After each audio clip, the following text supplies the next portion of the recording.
Today, Undertale Speedrun. You asked for it, you wrote. Here is the Genocide path. We choose a name, but not that name, the real one, and start the timer. At the beginning, as always, we appear on a pile of flowers and go right to meet Flowey. Flowey, of course, will tell us how things are in the underground. Like, for example, friendliness. Pellets, of course we swallow them as soon as we can, and oh, we got hit. But since this is a speedrun, we want to die as quickly as possible, so we stay in the bottom left corner and are saved by Toriel, who shoots a fireball at Flowey, knocking him off the screen. Hello Toriel, I'm glad to see you. Probably not in 10 minutes, but let's not get ahead of ourselves. For a while we follow Toriel since Genocide hasn't started yet. We proceed solving a few puzzles along the way, although truthfully Mommy Toriel does them for us. But at last we have a task for ourselves. We need to activate those levers on the wall, so we simultaneously hold the direction right, up and down, and for some reason up prevails, so without wasting time we approach the wall and switch what needs to be switched. And now we move on to training on the dummy, where we immediately make the fastest, weakest hit and destroy the dummy, which surely worried Toriel, but what can I do? The machine is in motion. Soon after, we meet another opponent, Froget, and we want to hit him with a full critical attack for at least 20 damage, so that we can even take him down. This frog doesn't count towards our opponent count, but we get a level for him, which means we hit harder, so he was useful for something. We are led through the spikes only to be left entirely alone in this empty corridor. Oh, time for the hardest part of the game. After all, we have been abandoned, and I don't know how anyone will survive. As you can see, villains are not born, they are made. But Toriel was really playing hide and seek with us, and only now is she truly leaving us. Well, if that's how it is, the die is cast, and it's cast so much that... Now I won't hold back. We begin various kinds of group killings. We grind for a while in this room, farming in my case frogits. I seem to have a lot of luck with them, but how to grind effectively? Just approach the upper wall and hold up and down. Then we do a frisk dance and provoke battles. After each skirmish, it's good to leave and return to the room to reset the spawn chance. Across the entire ruins, we must achieve 20 kills in total, therefore it's good to distribute this battle so it lasts. And now it's time for the most complex puzzle, where we must go the right way to avoid falling. I'm laughing here, but the truth is, I lost too many times. Here is the wound. And now we go to argue with the stone, which kindly moved from its place. Of course, it will insist it did not understand, but with the force of persuasion, we move on. And basically, we're staying because in this room we need to get the rest of the 20 mobs before we move on. So, epic grind time. Sometimes you can encounter team skirmishes here with 2 or even 3 monsters, which are definitely to our advantage. After all, we have several ironies in the fire. Once we farm what we need and spare you this process, we move on, and even Upstabluk will immediately flee from us. A bit sad, but at least we go a bit faster. The final confirmation that we're on the right path will be the encounter with But Nobody Came. Oh yes, that empty duck sound. And now every time we normally would have a confrontation, only But Nobody Came will appear and the melody resets. Now we have to endure this for the rest of the ruins just... Before the encounter with Toriel, we have to press some mushrooms to proceed, and this is the last puzzle we'll have to solve because Flowey will do them for us for the rest of the game. And that's about it when it comes to the positive aspects of Genocide. But we meet Toriel, she approaches us and comments that we look strange. And you will look strange too in a moment. Toriel shows us our room and pats us on the head. I'll also pat her on the head, holding it in my hands. We go to sleep. We gather some pie and go ask how to get outside. To which Toriel runs to the basement. There she convinces us that the underground is full of dangers, completely unaware that I am the danger. Finally, we move on to the fight, and with one of the weakest blows, we end the show. And it's not that I hate you, but your parenting methods are at least of questionable quality. Yes, Mr. Toriel, now no one stands in our way of conquering this world. A little further on, Flowey awaits us, who thinks that wiping everyone out is... So, we follow his path. Welcome to Undertale. It's going to be a new, unforgettable day. We appear in the winter forest, where as always we meet Sans. But first, we have to walk a bit. Let Sans try to scare us and troll with a whoopee cushion. And yes. But that doesn't bother us, and Sans comments on saying that there are no emotions on our face until the and you don't have a face at all. And Sans tells us to hide behind that perfectly shaped lamp. And we don't do it, and Sans says, okay, Papyrus comes, asks Sans if he's seen a human. He says yes, and then he nodded and left. Sans asks us as he's leaving to pretend to be human for his brother to make him happy. Oh, relax, Sans, yeah, your brother will lose his head for me. Maka, we move on and save the game. We see that in this area there are 16 opponents waiting for us. We take gloves out of the box, and I was supposed to have the first encounter here, but it appeared so strangely at the edge that I went further. But I'll go back to fights. The double fight right after Sans and Papyrus measure us up in their usual funny way. I might have thought we were in for a lot of fun. I quickly realized that wasn't the case. This skirmish is terribly sad, because to save time we have to pet the doggy, and when it starts to trust us, boom, critical damage. This is one of those moments where I wonder if it was worth it, but I can't turn back time. We move on. Moving forward, we meet Escap, and a little further, Doggo and both, and exactly the same. And here I go up to take the entire edible snow money into my pocket. And yes, I know I wasted a few seconds, but believe me, it's better to lose a few seconds on healing than a few minutes because you fell along the way, as at least 2 difficult encounters await us. But going back was Shayep. Here we won't let Papyrus give us a puzzle or even finish explaining its rules, because we'll just walk in like it's our place and Papyrus will be a little sad. He will definitely be upset that he encountered a human who doesn't like puzzles. Just like next time, when we won't even stop at the crossword or junior jumble or whatever it is there, then we'll get to that bridge where we'll play for a moment, and when we increase our exp a bit, we can meet Dojemi and Dogaressa where some poster about but buster said in there the dust and the we will interrupt their relationship quite abruptly. No?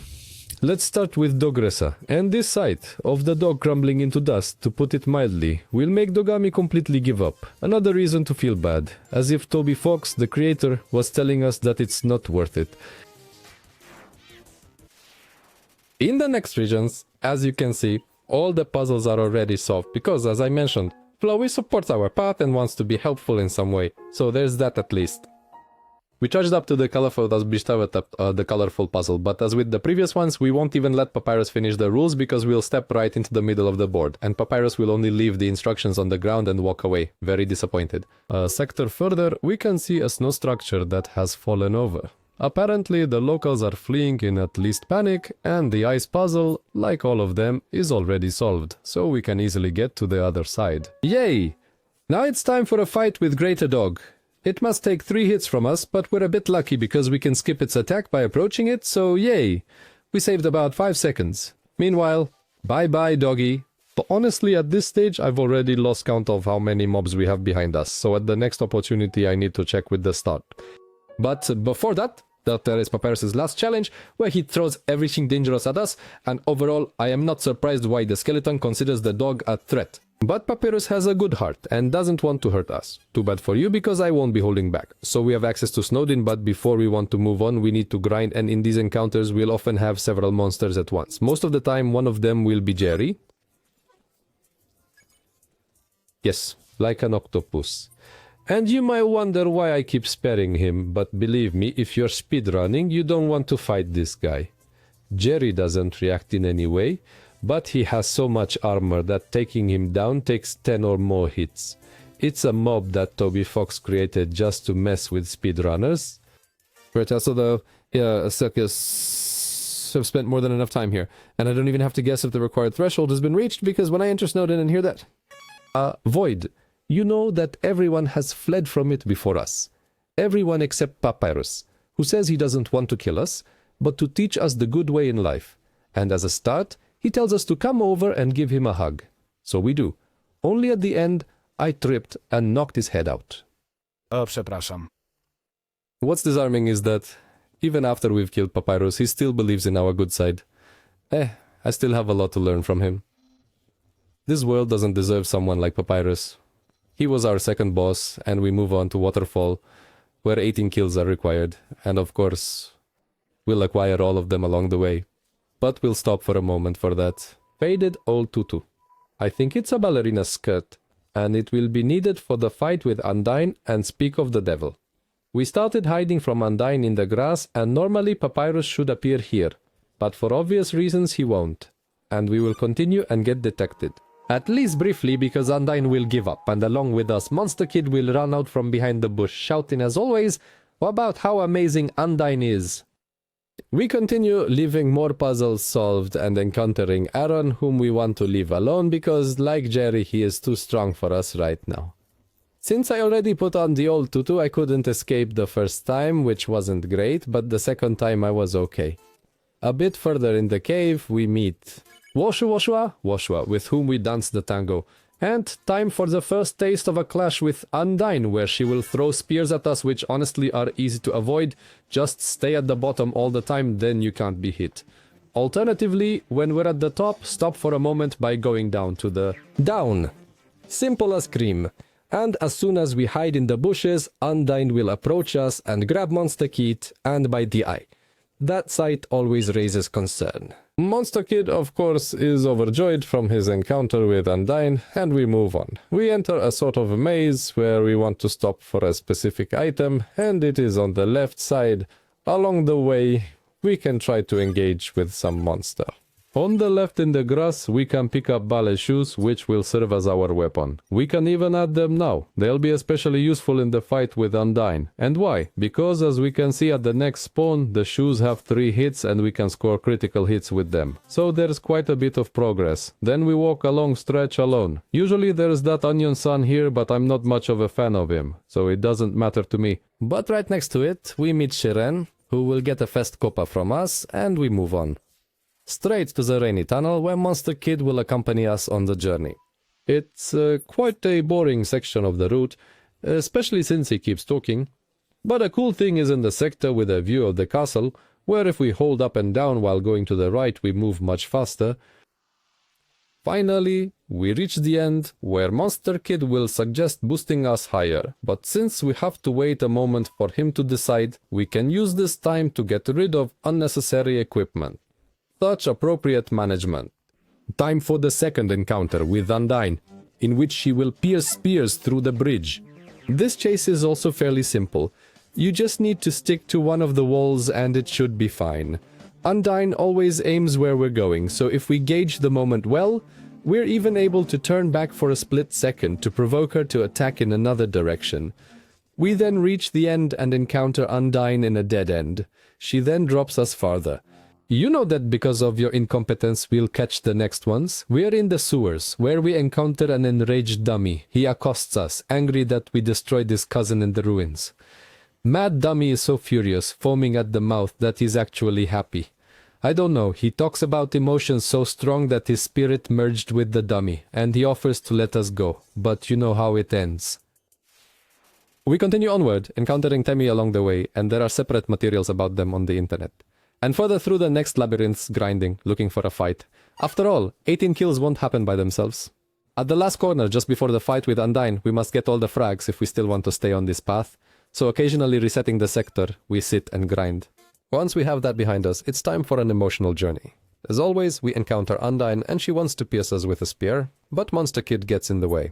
We take advantage of the confusion and continue on our way, as if nothing happened. And again, we meet Monster Kid. However, this time he is well aware of what we've done so far, and although he initially doesn't want to believe it, he ultimately gathers the courage to face it. As soon as we snap at him, Undyne shields him, taking a blow that should send her into orbit. But it turns out that she gathers herself, feels a rush of adrenaline and determination, and under its influence undergoes a transformation, challenging us. We move on to one of the best fights in the entire game, and I will try to outline her attacks. As for the fight, we want to deliver as many critical kicks as possible, and Undyne will start with the tutorial. 3 arrows from above and quick ones from the other sides in repeated sequences. Jeez. The next ones will only be attacks from the left and right side. Here you need to watch out for the speed of the attacks. Ah, this music is beautiful. Now back to Undyne, who will attack us with a swarm of very slow arrows. Here you need to focus as a priority on whether to defend against these or the red ones. Now Undyne has released us from the Brave Grip, which means that the next few attacks will be those free ones, like the one where she will throw arrows at us from every side. Just don't panic and calmly dodge. It's not that hard. Later, Undyne will trap us in a smaller box where she will attack alternately, or not with 3 arrows from below. We have enough time to react to them, and the free attacks end here, at least for now. And we are green again. Now Undyne will be trolling us because the red arrows no longer mean they will be first. No, she attacks much slower from above and below than horizontally. Oh, the next one is my favorite. It's a series of very fast strikes, but only from above. Occasionally Undyne shoots from the left and right, but otherwise it's constantly from above. In the next attack we initially have a left up sequence, but when the yellow ones which attack from the other side appear, we switch to a right down sequence. I call these corner attacks. And for the second time we are freed, but at the same time attacked with circular attacks. It's easy to panic here, but you have to wait until the rings of the attacks slow down, and then we can move a bit further. I advise against flying all over the map here.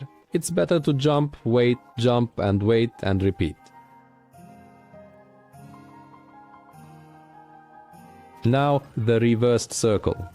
And I panicked unnecessarily here because the attacks from the left go counterclockwise, again counterclockwise, and the last 4 clockwise. Then we have left, right, twice up, left, right, twice down, and so on. You get used to it. I've done this fight far too many times. Next, we have strikes in pairs. Left, right, down, up, right, left, up, down. And so constantly. We are getting closer to the end, and I didn't even have to heal. Now, like before, slow attacks, but stubbornness. Here, fortunately, the red arrows actually reach us first.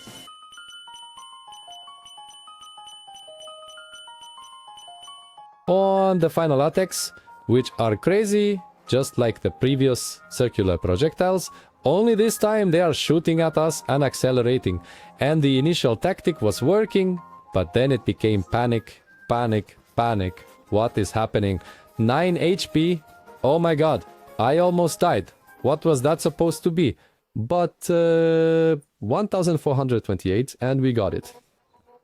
If every attack of ours didn't fall below 1500 damage, we could have skipped the last one, but we find out from Undyne that she arranged with Alphys that even if she can't stop us, she'll at least buy her time to evacuate the entire underground. By the way, interesting where to, since is a barrier where they want to flee and evacuate from us, and that as we speak now, Asgore should absorb 6 human souls that were gathered earlier to face there. We see at the same time that such an amount of determination caused Undyne to start melting like the amalgamates we can encounter in the pacifist ending.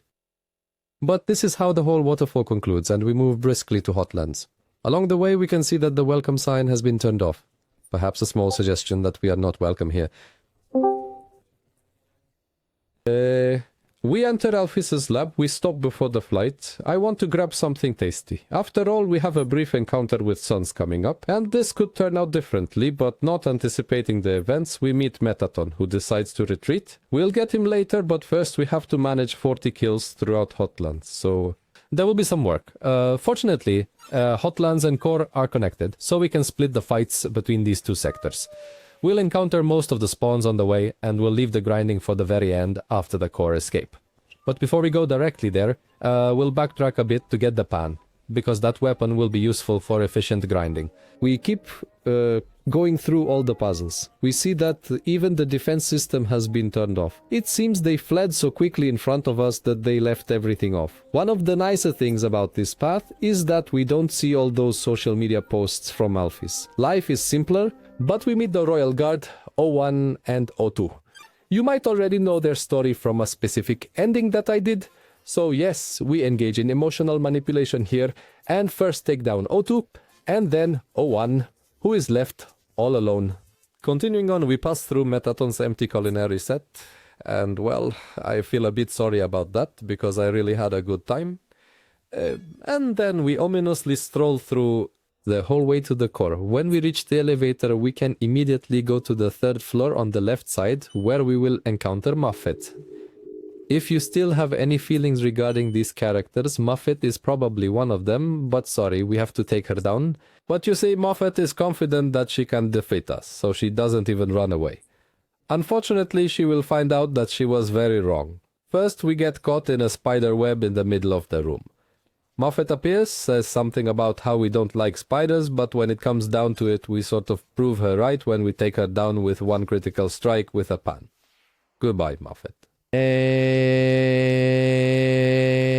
now we have that unskippable cutscene where a little spider notices that Muffet is dead, and before it starts running away fearing for its life, it comes, places a flower where the deceased queen was, and stands silently for a moment. It's so sad. Maybe we're the real monster in this world, and these other monsters are more human than us. It's time to end this as quickly as possible. We go up to the hotel and proceed to the core. There we can take the elevator and exit at the very end of the sector. But before we move on, it's grinding time. The best place for this is the bridge. We have over 30 monsters to deal with. So let me skip that for you. I think I didn't mention this, but the more monsters we kill in a given area, the less frequently they spawn. So when we have a few left to reach the required goal, instead of standing there for the next half hour grinding, we can go to the upper part of core where we have some guaranteed encounters, including the strengthened endgame Whimsalot and final Frogget. Knight. Great name. Magic, which I love for that attack with the little bull. For you just have to stand still. And at the very end, a battle with the 3 final. Frogget, Astigmatism, and Whimsalot. When we gained all and the last 40 frogs in the game, I make a save to ensure everything is counted correctly. It would be bad to find out at such a moment that it isn't, and we approach Metaton, who awaits us in a transformed form. Shimmering armor, wings, lasers, Metaton. No, but it turns out that this is the form of Metaton that is so focused on offense that any armor has been forgotten. As Metaton leaves, he states that we didn't want to join his fan club. I wanted to, but I just didn't know where. And those lines animalize man. And finally, it's time for the worst part of this game. No, not the fight with Sans. Flowey's story. Although basically, in terms of lore, this story isn't that bad. But the fact that it can't be skipped, that it can't be avoided. How am I supposed to speedrun it when I have to listen to him? Well, we learned that when he died as Asriel, he later woke up in the garden as a flower. He didn't know what was happening, couldn't feel his hands, legs, or any emotions. So terrified, he met his father, hoping he would help him. Flowey told him the whole story. Asgore took good care of him, but Flowey felt empty inside. Over time, he escaped from the garden, reached the ruins, and found his mother there, who also cared for him, but Flowey still felt no emotions. So he decided he no longer wanted to live in a world without love. So, he threw himself into the lava. But as he was falling, thoughts occurred to him. If you don't have a soul, what will happen if... Flowey began to fight, after all. He didn't want to die, and at the last moment, he woke up again in the garden. For the first time, he loaded his save point. We have some interesting reflections here, because what if you have an infinite amount of time? What if you can keep wasting it all the time? Initially, Flowey helped everyone, solved problems, but as time repeated, people became predictable. What will this person say if I give them this? What will they do if I tell them that? When you know the answer, that's it. People stop existing and become a jumble of dialogues. Over time, Flowey turned from good to evil. What will happen if I start killing them? He thought. Since he had no feelings, nothing bothered him, and after a while, even that became boring and repetitive. Flowey did everything possible in this world.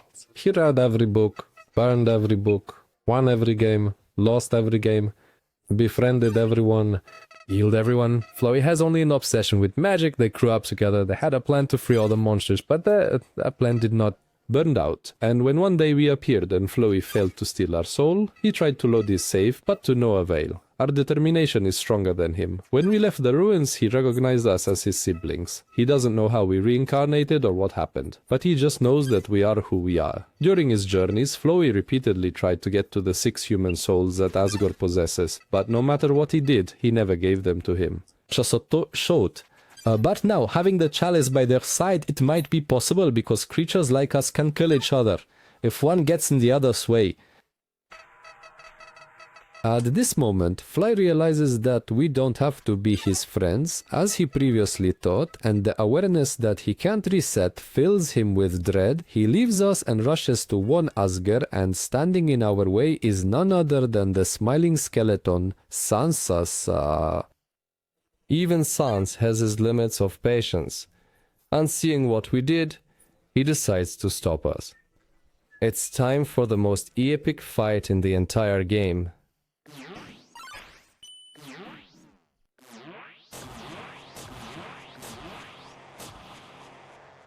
That's a good question. Why don't people use their strongest attacks first? Megalovania. For this fight, we want to attack Sans as quickly as possible because he will dodge all attacks anyway and he will attack us first with a series of quick jumps. Our heart is blue, so gravity affects it.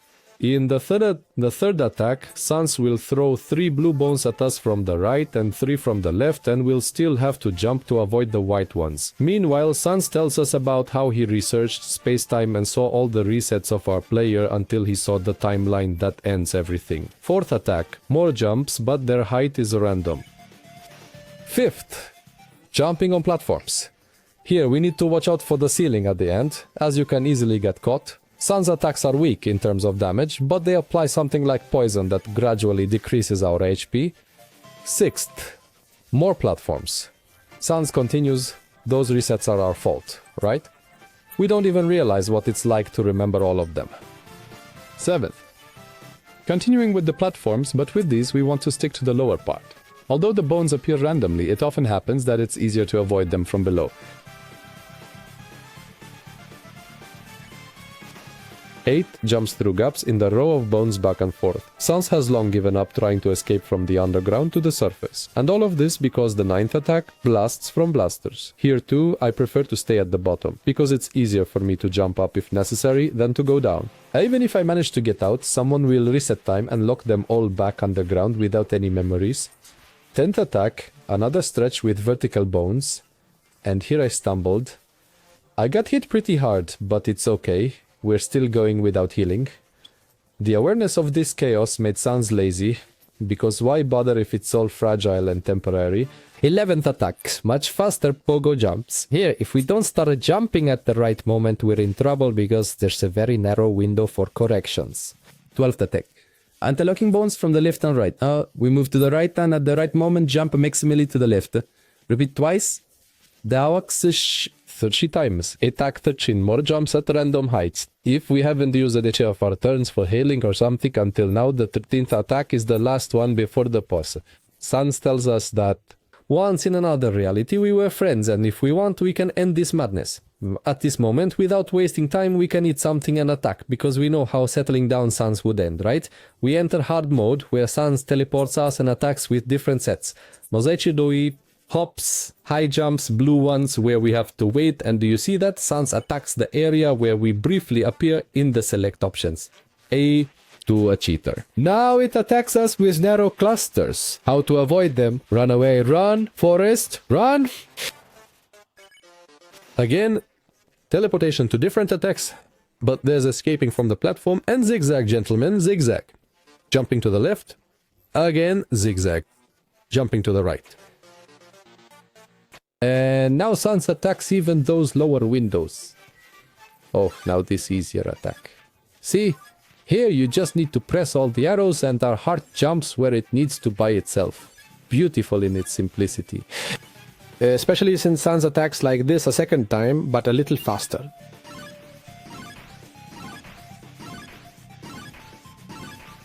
Sans says he won't let us devour all the timelines at will and fires full blasters at us. At the same time, we see exhaustion on Sans's temple.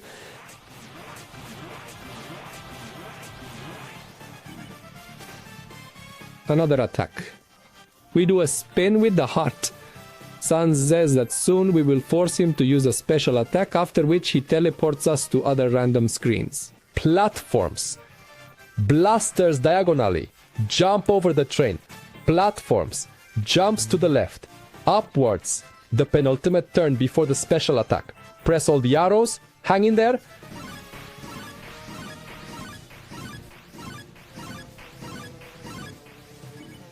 The final maneuver for the special attack. Arrows. 4 jumps. Then we spin for a moment and a massive drop to the right. Sans manipulates space as he likes. We zigzag downwards smoothly. No hit. And to the left. And up. And down to the right. Upper left. Right. And Mega Blaster Wheel. Charge! Oh, the end. It's good. Sans brings us down to 1 HP and can't go further. We did it. You have no idea how many times I practiced this fight. How many hours it took me. I even sent a screenshot to my Discord when I first started training. Blimey, but in the meantime, I found a very interesting special site where you can practice this exact fight. If you want, it's in the description. The trick with all the arrows pressed during those blue attacks doesn't work there though, and the special attack is... No attack. Sun states that sooner or later, we will hit him in our turn. So if he does not attack, our turn will never happen. Simple. Simple spell, though quite indestructible. Sans tries to discourage us from our fight. Even though we are determined, he hopes that we will get bored and just go do something else. Anything else. However, he doesn't know that he will be the one to get bored and fall asleep first, and as soon as that happens, we bend the rules of the game, move our window to the left and down, and attack the floor. Second, 9, 9, 9, 9, 9, 9 damage. Ouch! Goodbye, Sans. Good sparring. Even so, you managed to entertain me a bit. Stand proud. You are strong. We have reached the maximum 20th level and are going to meet Asgo. She is who for some reason has not taken any soul, and he literally has such a powerful source of energy under him, and of all possible paths, he decides that he doesn't want to fight us. Oh, the irony. But when I didn't want to fight with you earlier, you insisted. We strike with a single attack and suddenly Flowey appears, trying to explain that he didn't want to. He didn't know and begs for mercy, and we don't even have control over our character. We crush him into the ground, destroy him so that not even pixels remain. We grind him to dust. And that's it. A ball appears. The ball speaks very slowly.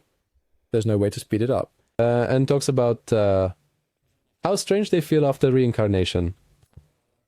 I also don't know what actually happened, but every time we raised our stats, that feeling was exactly the chalice.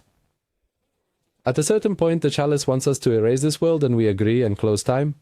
The chalice will hit us with a single attack and close our game. We erased everything. Oh, 1 hour, 19 minutes, and 5 seconds.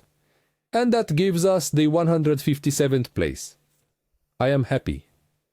Comment, subscribe to the yellow magic button, and for now.